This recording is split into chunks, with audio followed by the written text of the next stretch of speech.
Well, good morning, good afternoon, or wherever you are. I'm Ron Brown. This is Tech for Senior, episode Hewie 283.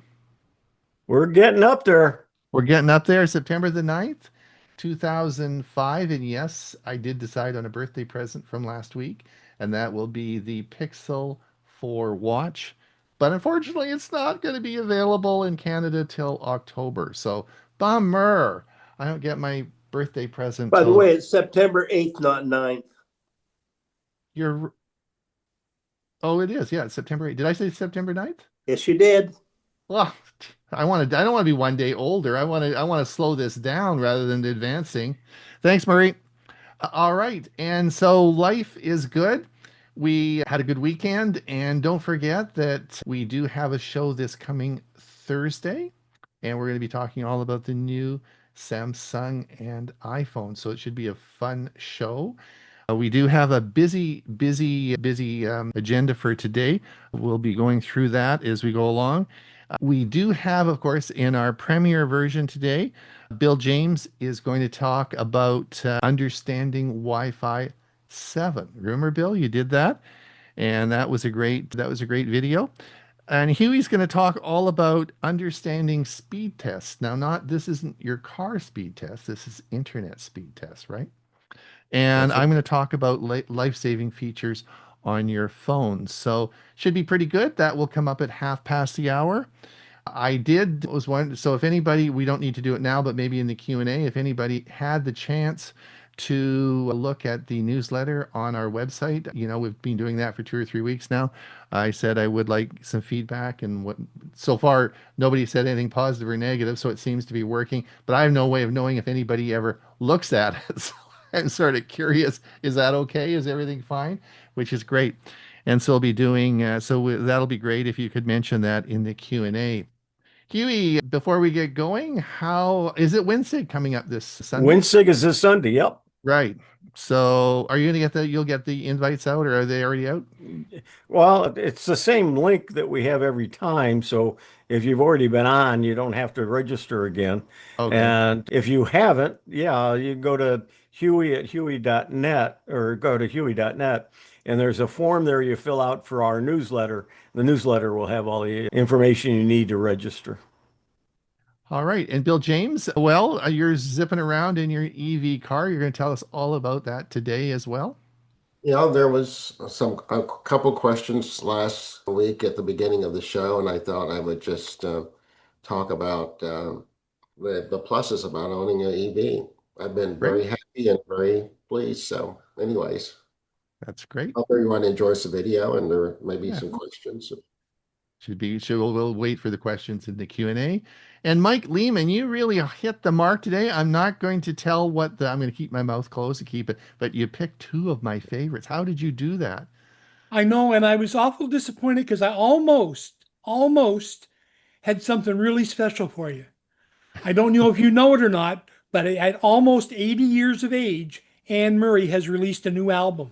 No way. Oh, don't you dare. Don't you dare. All right. So I think we've got everything ready to go. I'm sort of anxious to get moving here because we have a really big day. So we're going to start with the first section. And the first one is, of course, the difference between a digital wallet and a crypto or Bitcoin wallet. And I thought this was, and you're right. I usually play the video, and then on the next newsletter we have our question and answer about it. But I did it reverse today, so a little bit different. So let's see if we can find the video and see where we go. Here we go. Hello, everyone, and welcome back to Tech for Senior. Today we're diving into a question I get asked all the time. What's the difference between a digital wallet and a Bitcoin wallet? Both use the word wallet, but they do very different things. Mixing them up could cost you money, or worse, lock you out of your own funds. So let's clear up the confusion. Stick with me for the next 15 minutes, and by the end, you'll know exactly which wallet does what and why it matters. So what is a digital wallet? Well, a digital wallet is simply a secure app on your phone or watch that holds digital versions of your credit cards, debit cards, IDs, loyalty cards, transit passes, and even boarding passes. And examples of digital wallets would be the Google Wallet, the Apple Wallet, Samsung Pay, or PayPal. When you tap your phone to pay for groceries, that's your digital wallet at work. It doesn't actually hold your money, it just connects you to your bank or credit card company. Now, what about security? Well, it's very strong. All transactions are protected with encryption, tokenization, biometrics, and even passkeys. And if you lose your phone, no problem. Your bank can reissue cards and you can restore the wallet on a new device. Digital wallets are all about convenience. One tap to pay, one swipe to board an airplane, or one scan for loyalty points. Now let's switch to the Bitcoin wallet. A Bitcoin wallet is very different. It doesn't hold debit cards or plane tickets. Instead, it stores the private keys you need to access your cryptocurrency, things like Bitcoin, Ethereum, or other digital assets. Without Bitcoin wallet, you can't send, receive, or hold crypto. Now, there are two main kinds of wallets. There's hot wallets, which are apps on your phone or computer always connected to the internet. And there's cold wallets, which are hard drive devices kept offline for maximum security. Here's the key. The wallet doesn't actually hold the coins. The coins live on the blockchain. Your wallet only holds the keys that prove that you own them. And here's the scary part. If you lose your private key, there's no reset password button, no bank to call. Your Bitcoin is gone forever. So while Bitcoin wallets give you freedom and control, they also come with serious responsibility. All right, so let's line these up side by side. What they hold? Well, digital wallets hold your bank cards and IDs. Bitcoin wallets hold your private keys. Who manages it? Digital wallets are managed by banks, credit card companies, or big tech. Bitcoin wallets are managed by you. Security and recovery. Lose access to your digital wallet? No problem. Just call your bank and you can sort that out. Lose access to your Bitcoin wallet? Well, it's game over. Could lose a lot of money. Regulation. Well, digital wallets are heavily regulated by governments and financial institutions. Bitcoin wallets, decentralized with rules that vary by country. Use cases. Well, digital wallets are used for buying coffee at Starbucks. Bitcoin wallets, you can send money across the world investing in crypto and avoiding intermediaries. So let's clear up some of the few common myths. First, some people think that Bitcoin wallets actually hold coins. Well, they don't. They just hold your keys. The coins never leave the blockchain. So it's just really a pointer to an existing account that you have called blockchain. Second, some assume that a digital wallet can also hold Bitcoin. Well, this is not usually the case. They're designed for banks and credit cards, so the two are quite different. That said, some apps are starting to blur the lines, such as PayPal, for example, lets you hold both regular money and a bit of crypto in the same app.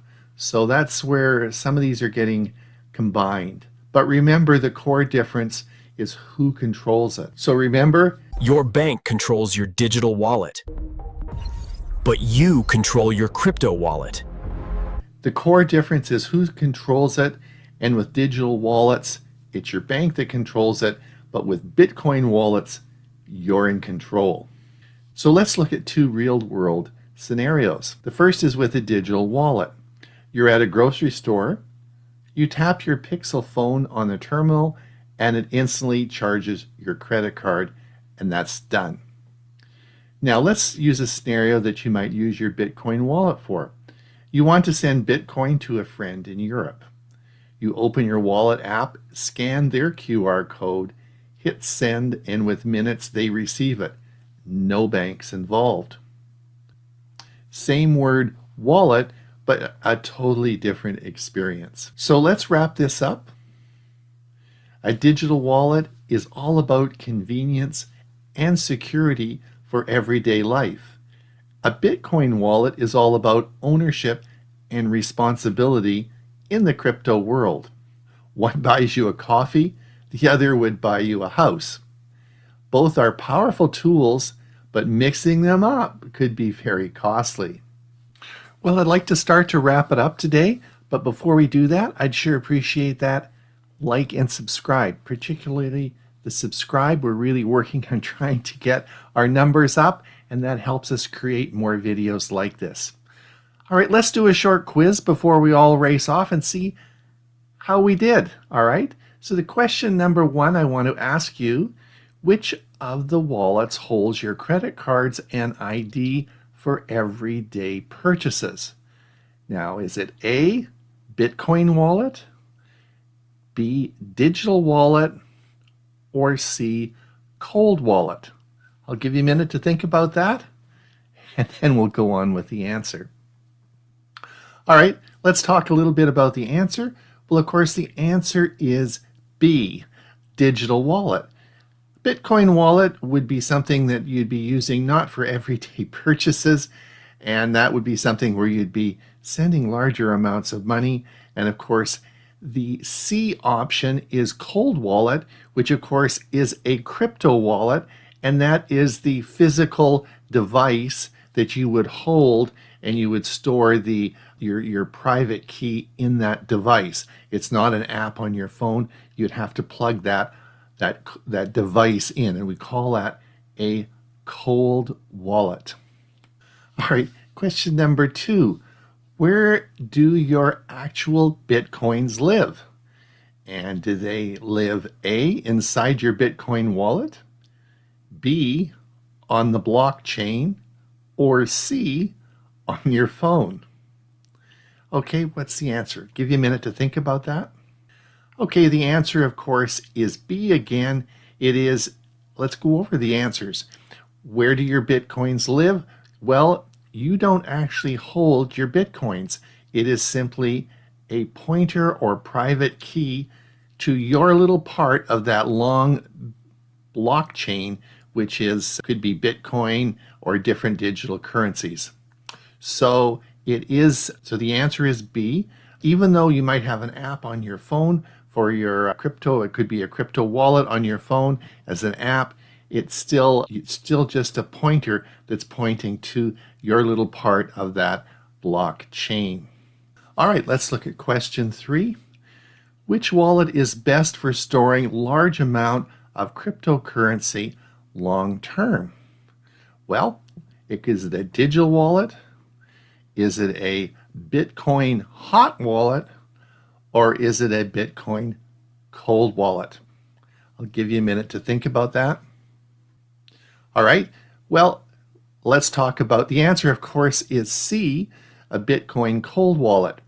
You wouldn't be holding, of course, your cryptocurrency in a digital wallet. A digital wallet would be something like Google Pay, Samsung Pay, or of course the Apple Pay. Would it be B, Bitcoin hot wallet? Well, a Bitcoin hot wallet, as we said, is an app on your phone. And of course, this is always a security issue. If you have security problems on your phone, you could be compromised. And remember, you're responsible for your crypto key. If you lose that key, you've lost your money. And that can be, we had a case here last in Comox, British Columbia. I had no idea. Someone in town lost $180,000 in cryptocurrency. I didn't think people invested that much in cryptocurrency where I live, but they did. So you'd store it in C, a Bitcoin cold wallet, which is a physical device which is unattached to the internet or your phone or your computer. You have to actually plug it in to actually make the transaction. That is the most secure. Okay, hopefully you got 3 out of 3. Now, I'd love to hear from you. Do you use a digital wallet? Do you have a Bitcoin wallet? Or maybe both? Let me know in the comments below. If you found this helpful, hit the like button. Okay, all right. We're going to learn all about Bill, and he's going to tell us about seniors driving EVs. Let's have a look. Have you ever wondered why so many seniors are making the switch to electric cars and saving money while doing it? Across the country, retirees and older adults are discovering that electric vehicles aren't just for the younger, tech-obsessed crowd. They're practical, cost-effective, and surprisingly easy to use. In this video, we'll break down the real reasons why EVs are quickly becoming the go-to choice for seniors. From slashing maintenance bills to enjoying a smoother, quieter ride, the benefits go far beyond just helping the environment. If you're curious about the technology, worried about charging, or want to know how much you could save, you're in the right place. Let's hit the road and find out why electric vehicles are turning heads and changing lives, especially for seniors. Hey everyone, I'm Bill James, Tech for Senior. If you've been seeing more electric vehicles, EVs, out on the road, you're not alone. This shift is happening fast, and it's not just for the tech savvy. If you're wondering what all the buzz is about and if an EV could be right for you, you're in the right place. Today, we're going to explore the world of electric cars. We'll cover how to charge them, what to expect from battery life, and some fantastic cost-saving tips, especially for my fellow seniors. We'll also tackle some common concerns and myths, so you can feel confident about whether making the switch is the right move for your lifestyle. So, let's start with the basics. Why are so many people, from young families to retirees, making the move to EVs? Well, the benefits are compelling. Full disclosure, I've made the switch. First, they're incredibly quiet, offering a peaceful and relaxing driving experience. They also require significantly less maintenance. Say goodbye to oil changes, spark plugs, and exhaust system repairs. This means fewer trips to the mechanic and more money in your pocket. You'll also save a bundle on fuel, swapping volatile gas prices for the lower, more stable cost of electricity. Plus, with zero tailpipe emissions, you're helping to improve air quality in your own community. And honestly, they are just plain fun to drive, with zippy, instant acceleration that's sure to put a smile on your face. Now, I know one of the biggest questions is about charging. How do you keep an EV powered up, and is it a hassle? The reality is much simpler than you might think. For most drivers, charging happens overnight, right at home. You can use a standard household outlet, just like charging your phone. For a faster charge, you can have a dedicated home charging station, as I have installed. And when you're out and about, the network of public chargers is growing every day. You'll find them at grocery stores, shopping malls, and along major highways, making longer trips totally manageable. Planning a trip is easier than ever. Many apps can show you where to find the nearest charger, so you're never left guessing. For daily errands, most charging happens right at home. Just like your phone, you wake up every morning with a full tank. For longer journeys, the network of fast chargers is growing every day, making road trips a breeze. But what about the battery's lifespan? A common concern for many. Rest assured, today's EV batteries are marvels of engineering built to last. Most are warranted by manufacturers for at least 8 years or 100,000 miles, guaranteeing they'll retain a high percentage of their original capacity. This means your car will serve you reliably for years to come, and range anxiety is becoming a thing of the past.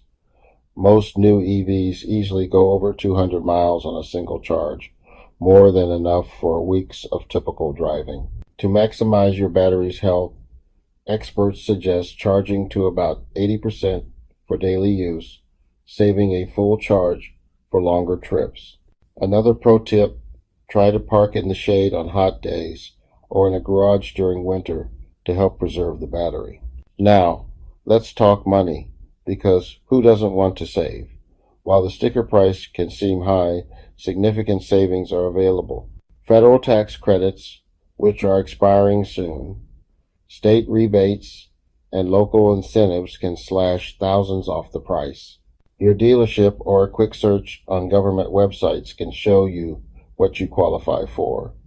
The savings continue long after you drive off the lot. Charging at home is significantly cheaper than gas, and with fewer moving parts, maintenance costs plummet. Say goodbye to oil changes, spark plugs, and exhaust system repairs forever. So, how can you see if an EV fits your lifestyle? Talk to friends and neighbors who've made the switch. Then, take one for a spin. Dealerships offer test drives. Experience the quiet, smooth ride and the quick acceleration for yourself. You might just find it's the most relaxing and enjoyable car you've ever driven. Don't hesitate to ask questions. Inquire about the simpler maintenance and available government incentives that can make your purchase more affordable. From their quiet ride to waking up with a full charge, EVs are designed to make life easier. The technology is more intuitive than you might think. With the right info, you'll be zipping around town, saving money on fuel, and helping the planet by reducing your carbon footprint. It's a wonderful legacy to leave. Thanks for tuning in. I'm Bill James, Tech for Senior. See you next time. Thanks, Bill. Good information, and I'm sure there'll be some questions in the Q&A. All right, let's see what I have. Let's see, the next one's from me. No, that's the wrong one. Just a minute. There we go. It's Ron Brown with Tech for Senior. I'm out for a walk on the beach. You'll see this is Comox behind me here, and I'm just out doing my morning walk. And you know, I'm really frustrated, so I'm doing a no holds barred video where I'm going to let it all out, and I'm going to tell you about my frustration. I'm not doing it in the studio today. I'm not going to edit this. I'm going to leave my ums and ahs and everything in, but I really want to get some things off my chest. And so I thought, what better way to do it is out in the nature where no one can listen to me except you guys. Anyway, so October the 14th, that is a big day. It's coming up in another 6 weeks. What is October the 14th? Well, of course, it's the day that Windows 10 is going to end support. Now, what's going to happen on October 14th is really significant. And it's amazing. If you look at StatCounter, there are about 1.6 billion people that use Windows operating system. Now, in July, it was the first time when Windows 11 numbers actually surpassed Windows 10. That went down in August, but we still only have about half the people that have converted to Windows 11. There's a huge 700 million people that are still using Windows 10. So what does that mean on October 14th? Well, it means your support is going away. In other words, you no longer are going to get the Windows 10 security updates. So that's bad news. Now, if you take your PC, well, is your PC going to stop working? Is things just going to shut down? No, it's going to work exactly the same, but it won't be safe to use it on the internet. So if you unplug it and you keep it in a box or keep it in your house and you don't connect it to the internet, you'll be just fine. But otherwise, you're going to need those security updates. Now, here's where I get really frustrated. For those of you who can upgrade from Windows 10 to Windows 11, do it. Windows 11 is a great operating system. It's secure, it's faster, it's a better all-around operating system. Heck, Windows 10 is probably, well, it's 10 years old, but it was probably being developed 15 years ago. It's an old dog that you don't want to use anymore. So if you have the capability of upgrading from Windows 10 to Windows 11, do it. And it's simple. I've done about half a dozen computers in the last month. They all went fine. I doubt very much whether you'll really notice much difference using Windows 10 and 11. The menuing is a little bit different. Sometimes you have to go and find things a little bit in a different area, but by and large it's the same. You'll have no trouble whatsoever. Just get it done. Hit that button, upgrade from Windows 10 to Windows 11, and do it, and then this discussion is over, period. And I think you should do that for sure. Don't stick around with that old operating system. And don't be sucked into the next thing is, hey, if you're an undecided person, you can actually put the decision off by doing one of three things. That's right. And this is a bad idea. And I'm going to explain why these three things are a bad idea. First of all, Microsoft says, well, if you want that extended support for another year, you have to pay $30. Hold on. Why would I want to pay $30 for an old dog of software that's 15 years old? Why would I want to do that? To keep it going for another year. All your stuff's going to work just fine on Windows 11. So make that conversion. That is a bad idea. The second is even worse. It's points. Have you ever heard of points? You know, you get points for filling your car up with gas. You get points for your credit card. Everybody's giving out points these days, including Microsoft. So if you want to use some software that they have that you never use and you want to accumulate some points, then you get 1,000 points. Again, I think it's sort of a bad idea. And the last one, which is the worst thing you can, this is a really bad idea, folks. Windows says the third option is if you want to take and back up your PC to OneDrive, to Microsoft's OneDrive. You take your PC and you back it up to OneDrive. Guess what? Okay, but what's the problem here? Well, the first problem is you better know what a synchronous backup is. This is where you can get really in big trouble, and you're going to be, unless you understand what a synchronized backup is, don't do this. The second thing is that when you go to back up to OneDrive, the first thing you're going to find is you don't have enough space on OneDrive. So they're going to want you to purchase more space on OneDrive, which means you're going to end up paying some money. And once you get all your stuff backed up there, and at the end of the year, when you've gone a whole year on this, well, you're going to have to pay more money. Each year, you're going to have to pay to keep this large amount of hard drive going, the storage on the hard drive to keep it going. So it's a bad idea. I think this is a terrible idea. Out of the three, that's the worst, and I would avoid that at all cost. So bad decision number one, bad decision number two, and bad decision number three. So for all those reasons, just move on to Windows 11. All right, let's just summarize. To extend your support for Windows 10 for 1 year, you can do one of three options. You can pay $30, you can get points, or you can do your PC backup, your hard drive backup to Microsoft's OneDrive. All those three things I don't recommend, but you can do that if you want to keep your Windows 10 operating system for 1 more year. And then you're going to have to make another decision in a year's time. All right, so let's move on now and let's talk about the people, you folks who can't upgrade your system. In other words, your hardware, your PC or your laptop won't allow you to update because you don't have what we call a TPM chip. Now, this is a security chip. Hey, you either have it or you don't. You can't add it, so if you don't got it, you can't upgrade to Windows 11. Well, now that presents a problem. Now, in my 5-year-old Dell I have, that's my studio PC, it did have a TPM chip and I was easily able to upgrade it. But I've seen PCs that are only 2 or 3 years old that don't have TPM chips. So if you don't have one, well, that's a bummer, and you might want, we're going to look at some options for you.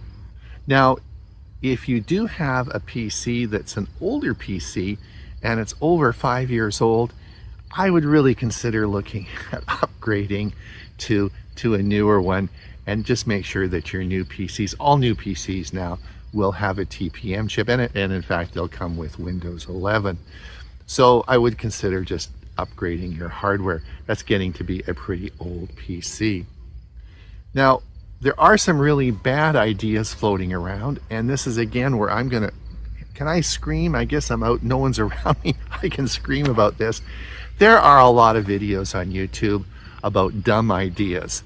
And some of the dumb ideas are, of course, you can put another operating system on your old PC and try and make that work.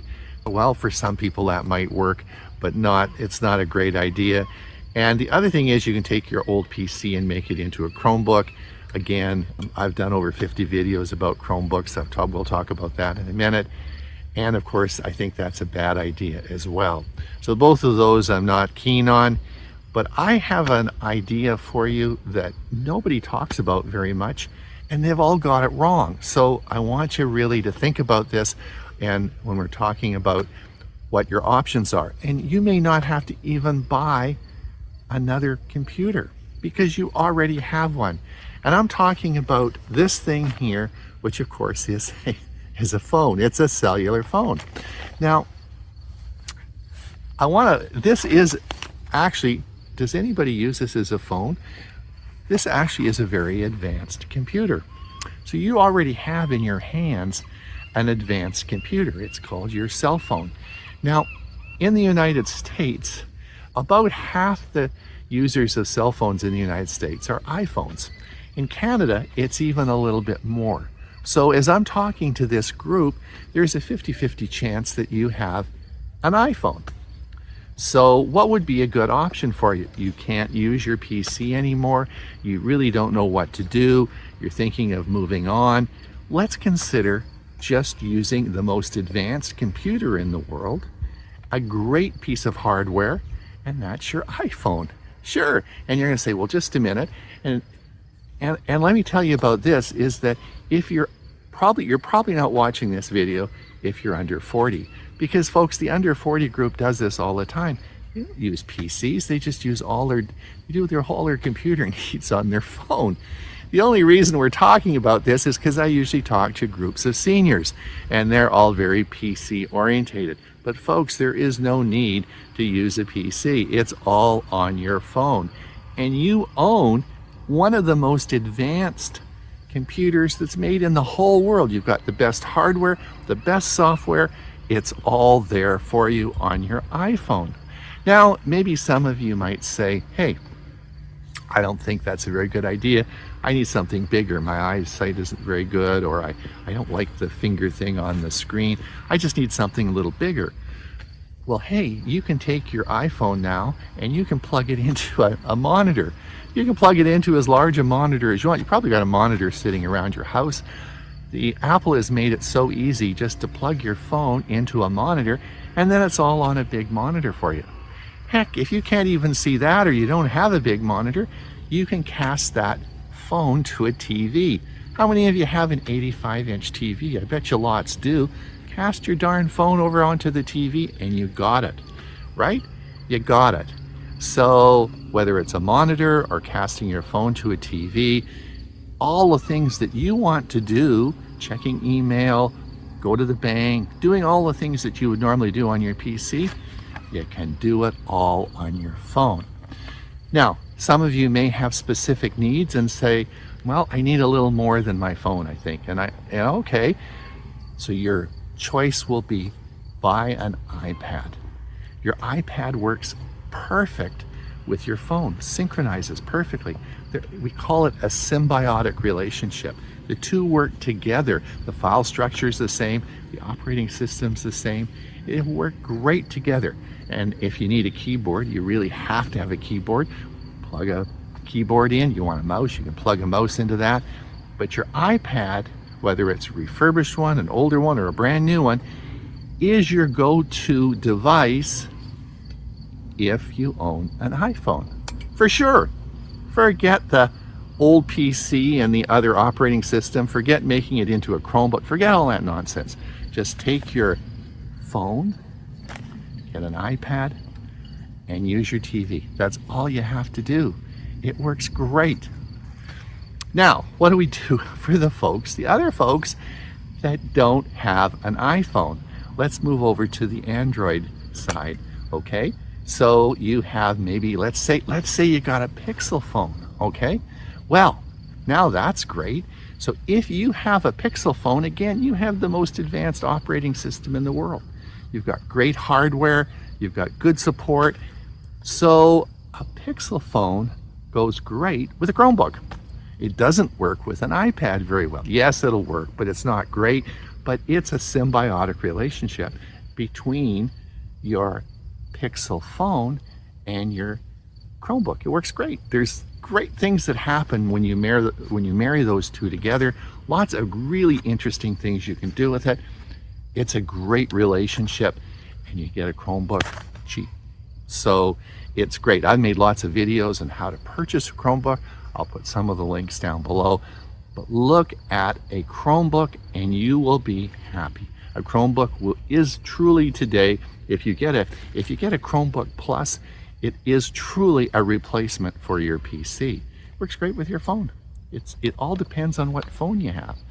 Now, I realize, of course, that the Pixel market's a smaller market, so there's most likely, if you are in the Android phones, you most likely might have a Samsung phone, and that's great. I mean, they're great phones. Again, you have a great phone.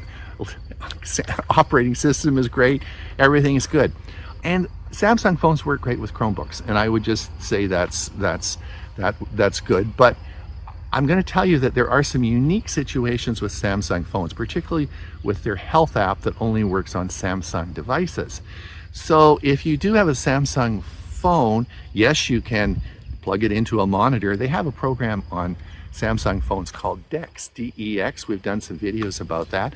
And you can just plug your phone into a monitor. Hey, it works just like a PC. You plug it in and away you go, and you've got just use your phone for all the things that you want to do.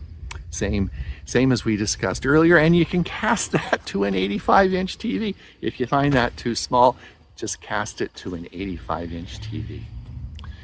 Well, the one little catch though is I would consider a Samsung tablet as an alternative, or if you want to sort of build a relationship here. And part of it is because of the health app will work within the Samsung group of devices rather than if you move off. So the health app only works within the Samsung sort of ecosystem. And you might want to consider that if you're looking at getting a Samsung watch, a Galaxy watch, or one of those devices. So you might want to think about that. But for sure, Samsung, phones work great with Chromebooks as well. So those are some really good options for you. And I just wanted to sit down and talk about this because when you're looking at, hey, I got to do a replacement for this Windows machine, and you're thinking about this and you're looking at all these options, nobody is saying, hey, the decision you're going to make is based on what phone you have. That's so important to understand. And I think that once you look at it that way, your options will open up, and I think you'll make a good decision. Now remember, I want you to remember this, is that chocolate sauce goes great with ice cream. If you have roast beef, gravy goes great with roast beef. So think of Pixel and Chromebooks like gravy and roast beef. Think about an iPhone and an iPad is like ice cream and gravy, or sorry, ice cream and chocolate sauce, right? Ice cream goes great with chocolate sauce. Gravy goes great with roast beef. Gravy doesn't go so good on ice cream, and chocolate sauce doesn't go so good on roast beef. That's why we want to keep an iPhone with an iPad, and we want to keep a Pixel phone with a Chromebook, or a Samsung phone with a Chromebook. So those are all great options for you to look at as we move into October 14th. But there's like 600 million people that need to watch this video because they haven't made a decision yet. You have to make a decision, folks, before October 14th, and you've got 6 weeks to do it in. Anyway, that's my rant today. I'm going to get back on my walk. I just stopped by to It's a gorgeous day out, the sun's out, and it's not too smoky out. I'll finish my walk along the beach here. Anyway, that's what I have to say today. Have a great day, and we'll talk soon. Ron Brown with Tech for Senior. Okay, Hewie, you're up. Yes, and I am going to add to your rant in my second video, but let's do the first one here. Let me get there. Optimize startup programs to make your Windows boot faster. I'm Hewie Poplock. Today we're going to learn something that will make a real difference in your daily computer use. We're talking about how to make your Windows computer start up faster by managing what we call startup programs. By the end of this session, you'll know exactly how to speed up your computer's boot time, and I promise it's easier than you might think. Let me explain startup programs using a simple analogy. Think of your computer like your morning routine. When you wake up, you might automatically do certain things. Make coffee, check the newspaper, turn on the radio or TV. Similarly, when your computer wakes up or starts, it automatically runs certain programs. These are called startup programs. Just like having too many morning tasks can make you late for appointments, having too many startup programs can make your computer very slow to get ready for use. How do you know if your computer has too many startup programs? Here are the telltale signs. First, your computer takes a long time to start. We're talking several minutes instead of under a minute. Second, you see that spinning wheel or hourglass for a long time after you've logged in. Third, even after your desktop appears, clicking on programs doesn't work right away. Everything feels sluggish. If any of these sound familiar, don't worry, we're going to fix this together. Now, let's get our hands dirty. The first step is opening something called Task Manager. Think of it as your computer's control panel. I'll show you two easy ways to do this. Method 1, right-click on the taskbar at the bottom of your screen. That's the bar where you see your programs running, and select Task Manager. Method 2, hold down 3 keys at once, Control, Shift, and Escape. Don't worry, if the second method seems tricky, the first method works perfectly fine. Great! Now you should see the Task Manager window open. At the top, you'll see several tabs. Think of them like file folders. We want to click on the ones that say Startup. If you don't see these tabs, click on More Details at the bottom first. Once you click on the Startup tab, you'll see a list of all the programs that start automatically with your computer. This is where the magic happens. Let's understand what we're looking at. You'll see 4 columns of information. Name shows the program's name. Some might be familiar, like Skype or Adobe. Publisher tells you who made the program. Status shows if it's currently enabled or disabled. Most importantly, Startup Impact tells you how much each program slows down your computer. High impact means it really slows things down, while low impact means it barely affects the startup time. This is the most important part, knowing what's safe to turn off. Programs you can safely disable include things like Spotify, Skype, Adobe Updaters, and most games. These are convenience programs that you can always open manually when you need them. However, never disable your antivirus software. Windows security or anything that says Windows in the name. When in doubt, leave it enabled. It's always better to be safe than sorry. Now for the actual process, and it's surprisingly simple. Find a program you want to disable from our Safe to Disable list. Right-click on it. That means click with the right button on your mouse. A small menu will appear. Click on Disable. That's it. The program will now show disabled in the status column.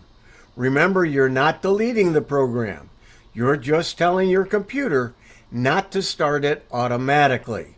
You can still use the program anytime by clicking on it normally. While we're talking about keeping your computer running smoothly, here are 3 bonus tips that will serve you well. First, restart your computer at least once a week. This clears out temporary files and gives your computer a fresh start. Second, keep Windows updated. Those update notifications aren't just annoying pop-ups. They're actually there to help your computer run better. Third, be selective about what you install. Every new program is a potential startup program, so only install what you really need. Congratulations! You now know how to make your computer start faster. Let's recap. Open Task Manager. Go to the Startup tab. Identify safe programs to disable and right-click to disable them. Remember, if you ever disable something and your computer doesn't work the way you want, you can always go back and re-enable it the same way.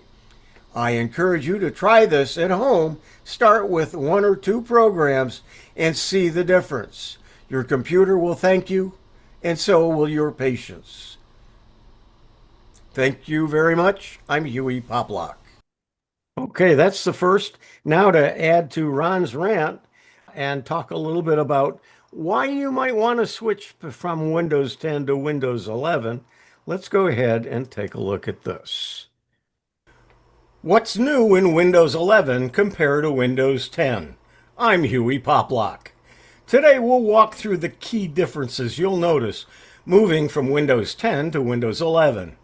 I'll show you what changed, where things moved, and a few quick tips to make Windows 11 feel comfortable right away. Windows 11 isn't a total makeover. It's Windows 10 with a cleaner look, easier window arranging, and a simpler start menu, and stronger security. If you could use Windows 10, you can use Windows 11. We'll focus on practical changes you'll see every day. Windows 11 keeps everything familiar from Windows 10, but adds improvements that make your computer easier and safer to use. The changes are designed to help, not confuse you. Most importantly, everything you know how to do in Windows 10 still works the same way in Windows 11. You'll notice the Start menu looks cleaner. No more live tiles that constantly change. Instead, you'll have pinned apps at the top for your favorites, and All Apps gives you the complete list. It's actually simpler than Windows 10. The menu is centered now, but if you preferred on the left like before, I'll show you how to change that back. The taskbar moved to the center, which might feel different at first. Many people find it easier to reach their most important and most used programs this way.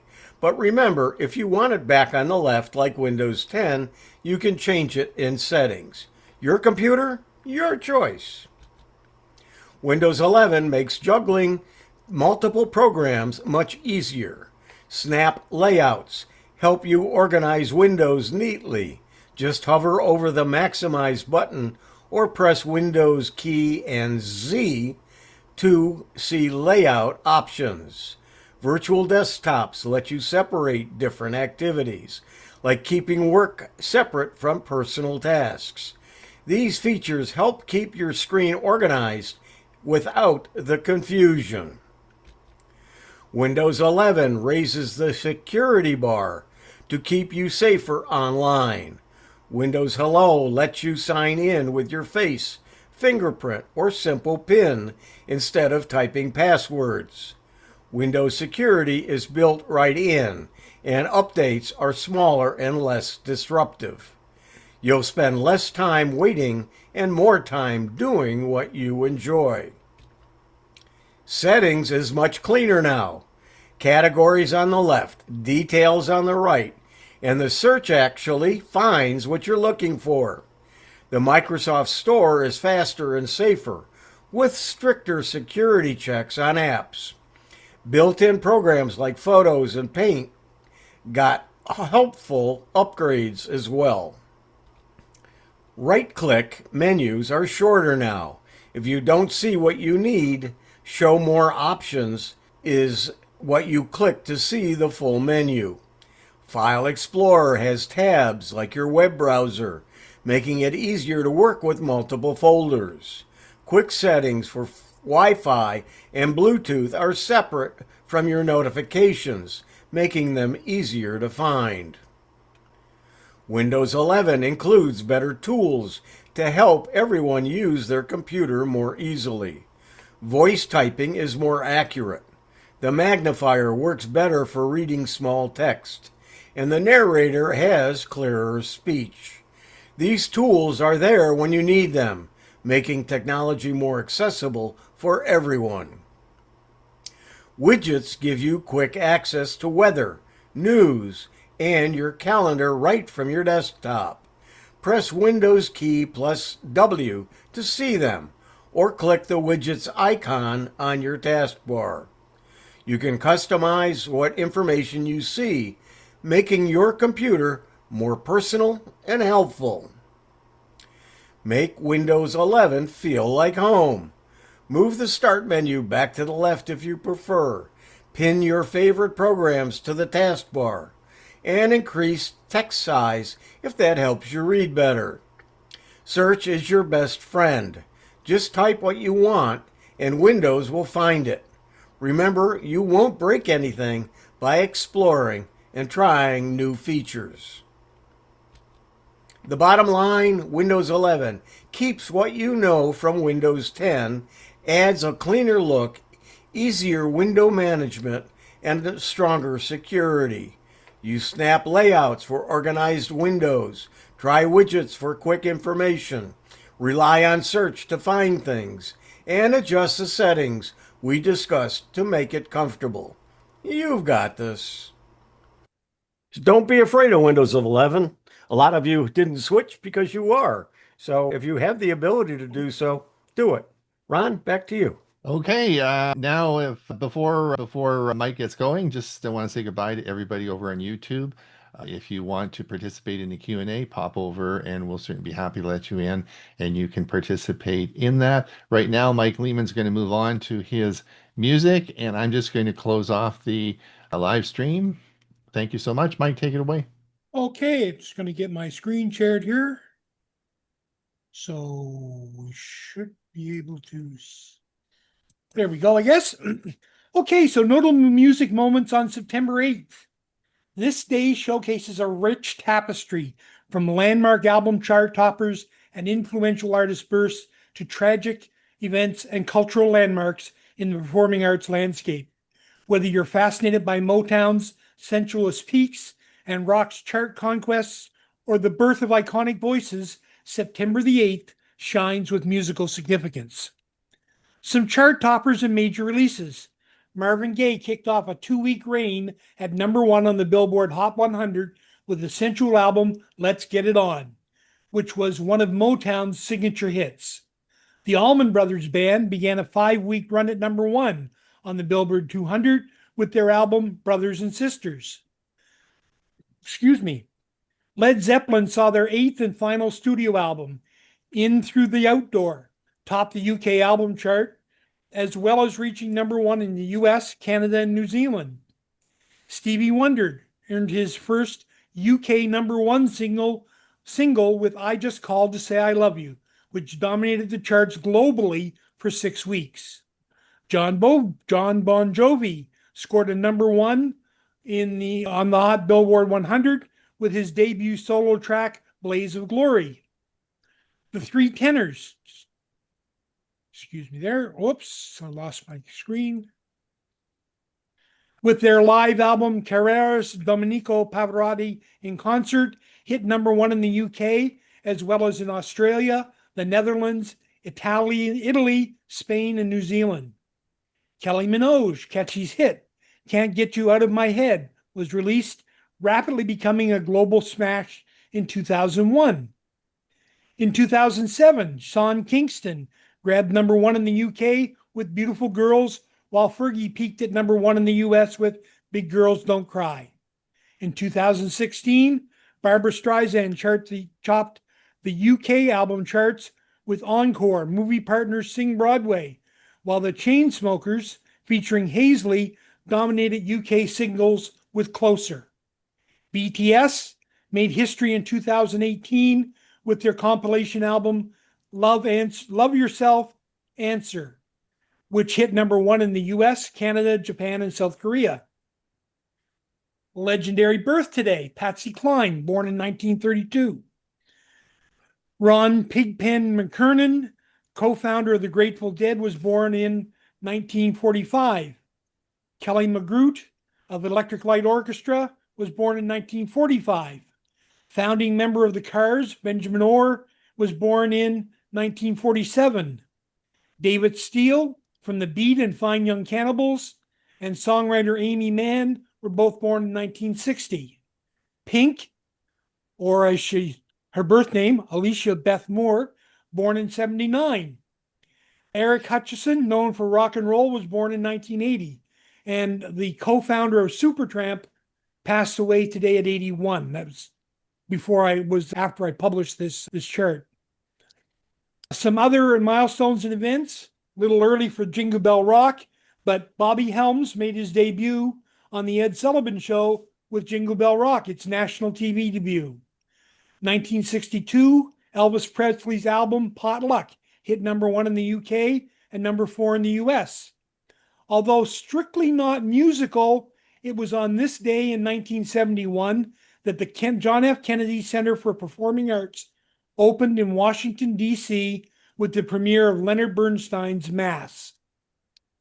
Now, with all those things, it was kind of hard to pick something, and actually, I had a couple of selections. I was going to play one, but Ron says, no, we got to play two. So the first one we're going to play today is the Three Tenors, and we're going to follow it up with Stevie Wonder. Now, during the Three Tenors, I want you to pay particular attention and watch the audience for some of the celebrities you see in the audience. So Ron, I'll stop my share here, and you can take it away, and I'll post those two links in the chat for people. Close off here today. Has anybody ever seen Stevie Wonder's piano? It's okay, neither is he. Thanks, Mike. Thanks for the joke and thanks for the music. It was good. I had to play the Stevie Wonder. That's one of my favorite tunes, and I said we got to play both, even though we're running over. You know, I sit here at night and I play YouTube music, and I look for things, and I'm looking for things. And with my seniors group here at the home, we started with 1960 and doing the top 10 country and pop hits of the year, and we're now up to 1994 tonight. So, I mean, we've seen a dramatic change. But anybody who'd ever looked at my YouTube music history would think, who is this crazy guy? I mean, he listens to everything. But it's kind of neat stuff. It's kind of a lot of fun. It's like going over the old editions of Tech for Senior when I make up the premiere version. Anyway, speaking of the premiere version, it's coming up at 1:30. Don't forget, Bill James is going to talk on Wi-Fi 7. Hewie's going to talk on how understanding speed tests, and I'm going to talk about life-saving features on your phone. So that will be at 1:30.